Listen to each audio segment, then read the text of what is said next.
controversial currency made its debut today on a major stock exchange. And despite a lot of predictions the Bitcoin bubble would burst years ago, today's shares traded at more than $18,000 for a single Bitcoin. Wow. 7 Action News reporter Gino Vici spoke to a local man who made some small investments and now is paying off big time. Gino?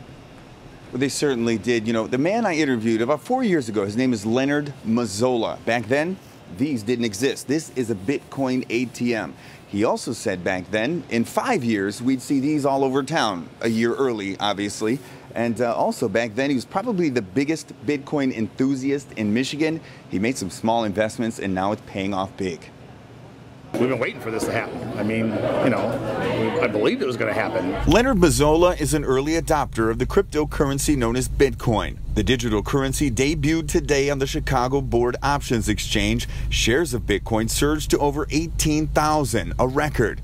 Pretty hard to believe, but not for Mazzola, who has amassed a small fortune from investing when the price was as low as only $130 per share. I went full force into it in 2013 because I saw it as a new asset class and believed in it. People like Mark Ciccato, the owner of the Bronx Deli in Pontiac, says since the restaurant became the very first business in Michigan to accept Bitcoin, he's got some pretty incredible stories of people traveling far out of their way to spend their Bitcoins here in Pontiac. A guy flew in from Germany. He came here to Detroit, but he took a taxi to the deli so he could buy a sandwich with Bitcoin. 7 Action News photojournalist Adam Tabor and I decided to use our Bitcoins for lunch today at the Bronx Deli. Sending money is as easy as scanning a QR code. As for Mazzola, despite lots of pushback from politicians, financial experts, and many others, he believes governments will eventually have no choice other than to buy in. Long term, I think the governments will have their own digital currencies. That's what I think.